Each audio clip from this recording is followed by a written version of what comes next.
aplaudendo o Senhor.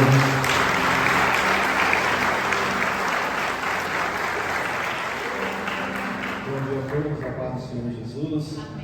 Quero dar continuidade aqui a essa conversa, com gratidão no meu coração por estar aqui, honrando o meu amigo aqui, pastor Jaziel. E eu não sei porque eu tenho essas confusões, irmão. Podia estar lá em Anápolis tranquilo, né? Mas aí me convidou para vir, ele para pregar, e depois do Herá, depois do pastor Israel, ainda tem mais gente boa aí para vocês, né? Então, eu fico aqui muito grato a Deus por tudo que Ele está fazendo nesses dias, neste lugar. Você escolheu estar no lugar certo. Que bom que você veio nisso aqui. Que bom que você está aqui. A nossa fala aqui, a nossa conversa, irmãos, ela é para tocar os nossos corações, naquilo que Deus está fazendo. Então essa imersão é muito importante. Eu também sou muito feliz pela minha esposa que está aqui me acompanhando. Geralmente ela não vem, mas dessa vez ela deu o ar da graça. Obrigado, meu amor. Então essa nossa relação, irmãos, com a questão da consciência pura, do ministério, é um grande desafio. Eu sei que o Senhor está tocando no seu coração, amém? Amém. Porque nós vivemos num mundo em transição, um mundo em constantes mudanças. Se você olhar aí o tabuleiro internacional, a geopolítica internacional está mudando. E quando a gente olha aqui para as pastorais, elas também falam de transição. Elas falam de um obreiro experiente, falam de um apóstolo Paulo, que está passando o bastão para Timóteo. E apacentar com a consciência pura é um desafio nesse mundo impuro, um mundo marcado pelo pecado, pela queda. Viver essa vida real do ministério é um grande desafio. Então, o contexto de Timóteo, esse jovem líder chamado, mas pressionado pelas circunstâncias, é a nossa realidade, é o nosso dia a dia. Eu lembro recentemente de uma experiência no ministério, onde tive que tomar uma decisão muito difícil. E quando você toma uma decisão muito difícil, protegendo as pessoas envolvidas, você às vezes precisa dispensar alguém, resolver situações complexas, você faz tudo da melhor maneira, protegendo aquela pessoa. E as pessoas que estão de fora não entendem o que você está fazendo. Elas julgam você, elas criticam você, mas você precisa estar com essa consciência pura. E esses dias agora, depois de ter essa decisão há alguns anos, uma pessoa foi ao meu escritório e falou: pastor, eu vim aqui te pedir perdão, porque eu não sabia toda a história, eu não sabia o que tinha acontecido. E agora eu vi que o senhor fez a melhor decisão, o senhor fez o que era melhor para a pessoa, e eu critiquei muito o senhor, eu falei muito mal do senhor. Então eu estou aqui pedindo perdão. Eu falei: está perdoada, porque eu fiz o que tinha que ser feito com a consciência pura diante de Deus. Então às vezes você não vai ter como explicar aquela situação, você não vai ter como lidar como você gostaria com a situação que você é o líder, você é o pastor, e você imagina que Timóteo, esse jovem, tímido, enfrentando oposições, enfrentando cargas, nessa batalha espiritual, nesse desgaste. E nós todos passamos por isso. Olha só o privilégio que eu tenho aqui de estar junto com o meu mentor, o pastor Ivaildo, passando o bastão para mim. Que privilégio, irmãos, que responsabilidade. Até brinquei com os irmãos da mesa, né? Parece que o pastor Ivaildo para mim é igual a Tramontina, né? Que é aqui de Santa Catarina, é o corte rápido, né? Você não pode sair do trilho, porque ali ele te puxa, te fala a verdade. E aqui eu vejo Paulo e Timóteo nessa relação. Paulo fala para Timóteo: olha, não será fácil, mas você não está sozinho nessa jornada, Timóteo. Então nós precisamos apacentar com a consciência pura diante das tentações do ministério. E o texto lido aqui, na segunda carta, eu vou começar aqui por ela, no verso 6, diz assim: por essa razão te admoesto, te exorto que reavives, que reacenda, que revitalize o dom de Deus que há em ti, pela imposição das minhas mãos. Meu irmão, minha irmã, meu pastor, minha pastora, você tem um chamado da parte de Deus no seu coração, na sua vida. Você está debaixo de uma promessa, você não está sozinho nesse negócio. Então, a tentação, ela vai bater a sua porta, a vontade de desistir, de desanimar, de literalmente chutar o pau da barraca. Mas você está aqui, atraído pelo Senhor. E olha só que lindo, o apóstolo Paulo, o pai da fé desse jovem Timóteo, ele está chamando a atenção dele: olha, reavives o dom de Deus que é em ti, reacenda, revitalize. Aqui a imagem, a palavra no grego também dá essa ideia daquele fogão a lenha, com aqueles dois paus, né? um que está apagando e o outro que está ali assim chamuscando, e você então reacende aquele fogo, você faz aquele fogo reacender. E nós precisamos dessa revitalização de Deus, do Espírito na nossa vida. Sabe por quê? Porque uma das tentações do ministério é essa rotina sem a presença, apacentar sem o fogo de Deus no nosso dia a dia. No seminário nós temos uma rotina bem estabelecida, nós temos o horário de levantar, a hora do café, a hora do devocional. Isso aqui que vocês vivem nos acampamentos e eventos, a gente vive diariamente no seminário. E qual que é o perigo de você viver essa rotina sem a presença? A rotina é uma bênção, mas ela pode ser uma tentação. Você pode se acostumar com a vida no altar, você pode se acostumar com os pecados de estimação, você pode viver longe da presença, sem o fogo de Deus. Mas nesse dia, nessa imersão, o Senhor quer reacender, revitalizar o fogo que há em ti.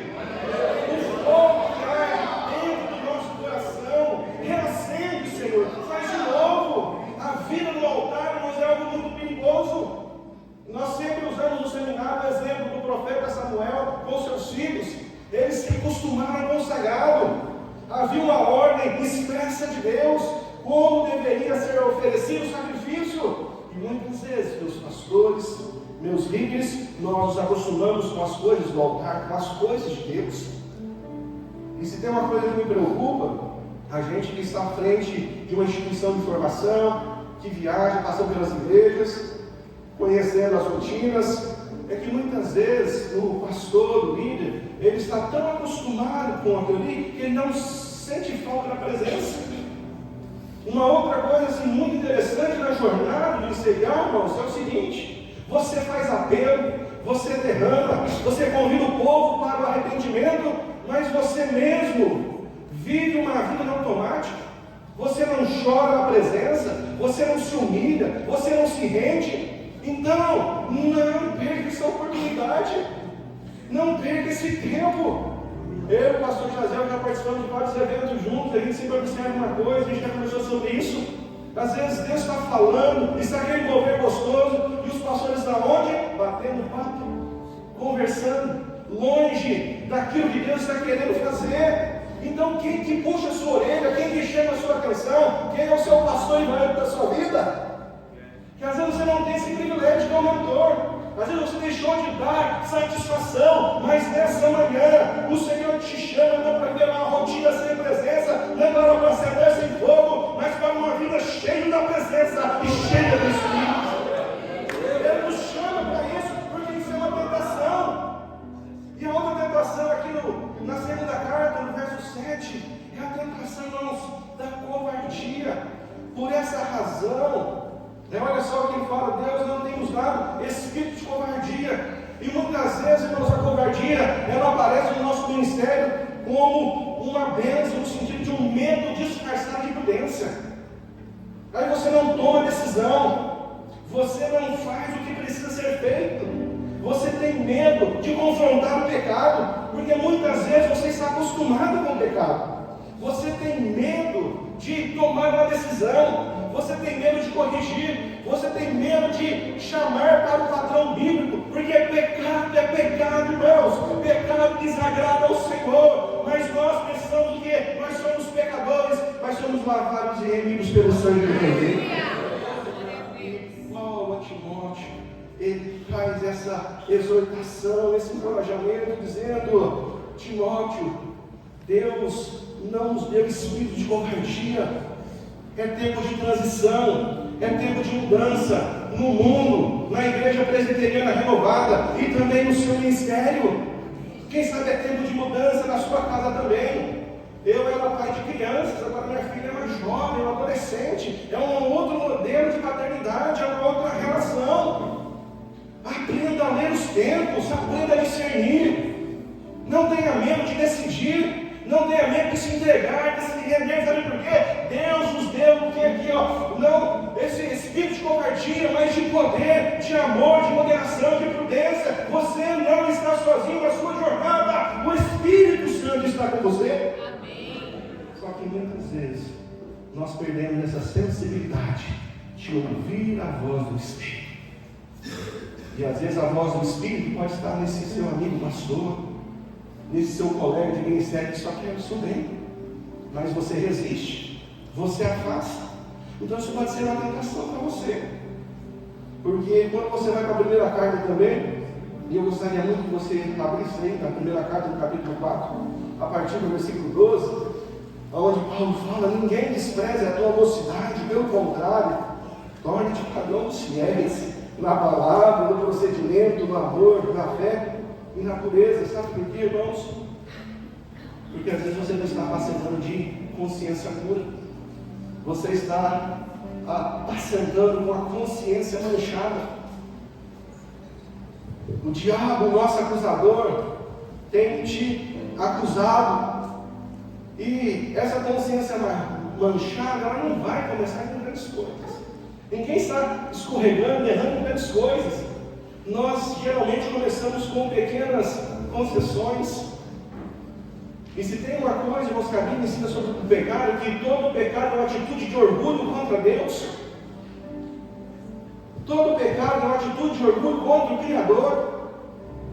E tem uma coisa que eu admiro muito nos seminaristas, muito assim na formação do seminário, ali no curso presencial, é que com a relação do dia a dia, você ministrando, você relacionando, você vai alinhando os corações, e aí eles chegam para conversar, e eles falam assim: pastor João, eu sei que eu não sou uma pessoa fácil. Quantas vezes, pastor Evair, o senhor ouviu isso? Quantas vezes, pastor, você ouviu isso também? Pastor, eu sei que eu não sou uma pessoa fácil.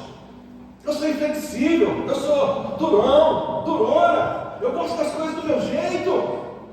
Eu não negocio nada.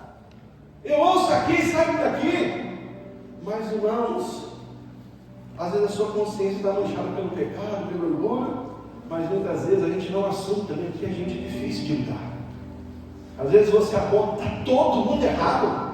Está a nacional errado, o presbitério errado, o conselho errado. Só eu que estou certo. Será que isso é verdade mesmo? Será que você não precisa melhorar a sua consciência, olhar para dentro do seu coração? Porque, irmão, se tem uma coisa que eu acho muito interessante na relação, tanto no seminário quanto na família, porque quando você vive muito junto, as pessoas conhecem as suas virtudes e os seus defeitos. Mas às vezes a gente finge que não está vendo. Então nós precisamos restaurar essa consciência pura, ser um exemplo de pureza, pedir a Deus que tenha misericórdia do nosso orgulho, do nosso ressentimento. Quantos líderes amargurados. Eu achei muito interessante um exemplo que a minha esposa deu quando ela foi ministrar no ensino na nossa igreja. Ela levou uma mochila, e nessa mochila ela colocou um pacote de arroz. Eu não entendi muito bem quando a gente saiu de casa. E chegou lá na hora da administração, ela chamou uma pessoa e colocou a mochila nas costas dela, e ficou aquela carga. Está pesada essa mochila. E às vezes, irmãos, é assim no ministério. Você está com uma carga emocional, com ressentimento no seu coração, com amargura, com coisa mal resolvida. Não chama para conversar, não trata o seu coração, não trata o seu ambiente, a sua família, a sua liderança. Às vezes a impureza que Deus está querendo tratar, às vezes a vaidade, porque às vezes você está fazendo para a glória de Deus, está fazendo o nome de Jesus conhecido, você quer se aparecer mesmo. E você precisa colocar isso diante de Deus, ao Senhor. O meu desejo é esse, a minha vontade é essa. Mas coloque isso diante de Deus, mantenha a consciência pura e não a consciência manchada. Eu lembro de um amigo, ele foi pregar em um determinado lugar, e chegou lá e começou a fazer a apresentação do pregador. E aí ele falou assim, gostaram, começou, olha, ele é isso, ele fez aquilo, ele tem isso, ele tem aquilo outro. E quando ele viu, nossa, eu gostei disso. Aí o Espírito Santo veio, gostou do quê, rapaz? Você é um servo? A glória é minha. Deus não divide a sua glória com ninguém. E às vezes, irmãos, muitas vezes, só não fala, mas a atitude é: glorificado seja eu, louvado seja o meu nome. Quando muitas vezes nós não reconhecemos o que? As virtudes, os dons dos outros, nós apenas criticamos. Então essa consciência manchada, ela toma conta do seu coração e você se torna frio, porque nada serve para você.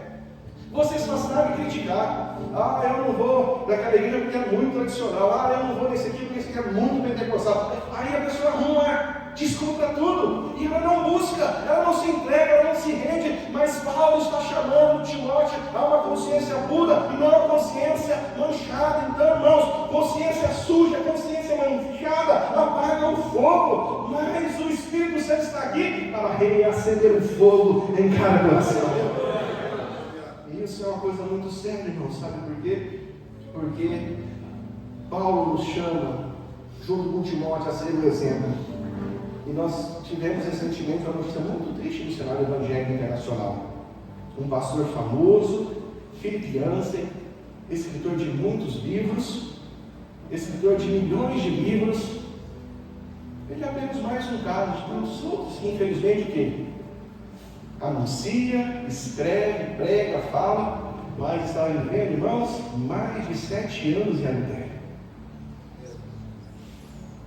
Então ele confessou seu pecado, se retirou. Olha que jeito triste de terminar o ministério. Irmãos, melhor do que começar bem é encerrar bem o chamado de Deus. E eu aprendi uma coisa com o pastor Jaziel: quem confessa uma tentação não precisa confessar um pecado. Então nós estamos aqui diante de um trabalho maravilhoso. Então, olha como que o texto continua para nós, falando aos nossos corações. 4,14 da primeira carta: não te faças negligente com o dom que há em ti. O seu chamado não pode virar um cargo. O seu chamado não pode virar uma rotina. O seu chamado não pode virar uma obrigação. O seu chamado não pode virar um meio de sobrevivência. O seu chamado precisa ser cheio da presença de Deus. Aquele que te chamou, aquele que provém, aquele que te garante. O seu chamado precisa ser baseado nisso, com os olhos fixos no Senhor. Porque muitas vezes o chamado pode o quê? Enfraquecer. A chama pode diminuir, pode apagar, mas Deus está aqui para que a gente possa reacender essa chama em nosso coração. Quem sabe você está machucado, ferido. Quem sabe você não tem ouvido a voz do Espírito como você já ouviu tantas vezes, mas Ele não te abandonou. Ele continua aqui falando. Fuja também do ativismo, porque dos versos 13 a 15 ele fala assim para nós: até a minha chegada, aplica-te à leitura, à exortação, ao ensino. Não te faças negligente com o dom que há em ti, o qual foi concedido mediante profecia, com a imposição das mãos do presbitério. Medita nessas coisas, e nelas seja diligente, para que o teu progresso seja manifesto. Irmãos, vocês sabem disso. O ativismo é uma coisa que preocupa toda a gente, pastor, todo dia. E aí, diante dessa agenda cheia, você faz o serviço sem Deus. Você trabalha para Deus, mas sem Deus.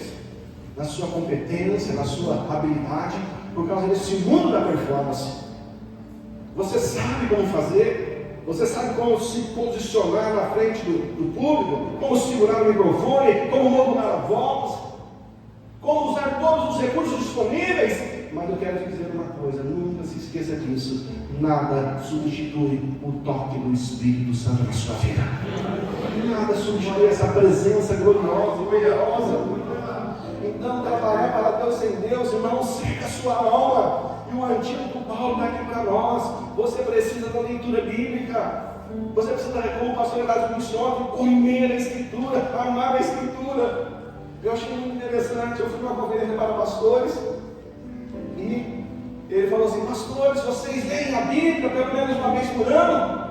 E eu todo orgulhoso levantei a mão, até porque no seminário é uma prática obrigatória para todos. Aí veio a segunda parte da fala dele: pastor, se você ler aqui uma vez só por ano, você está muito ruim, viu, pastor? Você está fraco demais. Você é o homem da Bíblia, o homem da palavra. E ele falou, esse pastor que eu leio a Bíblia, às vezes eu termino a pegar em menos de um mês.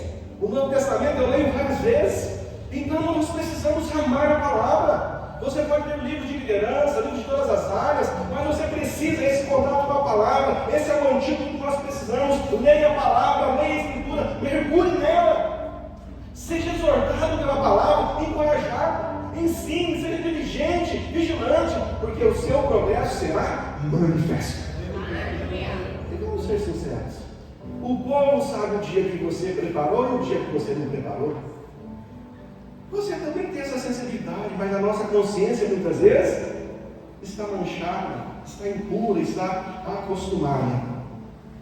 Então quero já partir para o encerramento aqui, porque a hora passa muito rápido. Eu sei que Deus tem muito para você nesse dia, nessa imersão. Fuja daquilo que Paulo fala aqui no verso 15. Fuja dessa vaidade ministerial. O nosso progresso ministerial, ele precisa ser para a glória de Deus.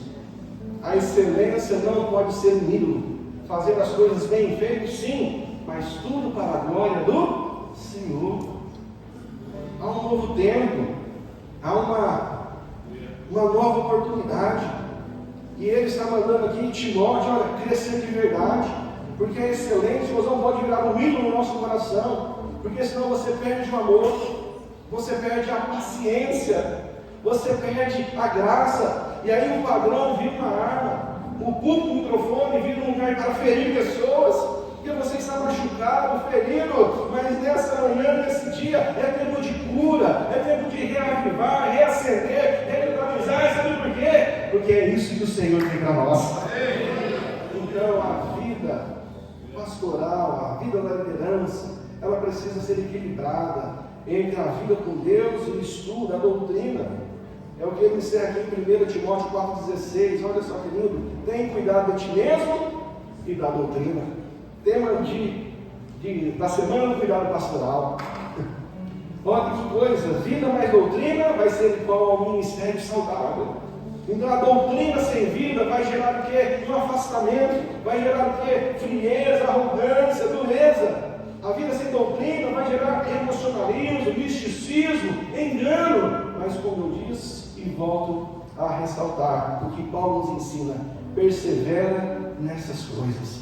Persevera nisso. Mantenha seu coração quente, alinhado, pegando fogo, com a chama acesa, com a mente clara, com a consciência limpa diante de Deus, pura, para que você entenda que o ministério ele vai exigir de você muitas coisas, porque o ministério não é um evento, é um processo, é uma cultura, são decisões. Então, meus irmãos, eu sei que o Senhor está falando ao seu coração, está te chamando para uma nova estação, um novo tempo, amém? Então, se não fica neste momento, nós estamos apenas abrindo aqui essa manhã, e eu gostaria de convidar aqui a equipe de louvor, e eu gostaria, neste momento, diante de tudo que você ouviu, apacentando com a consciência pura diante das tentações,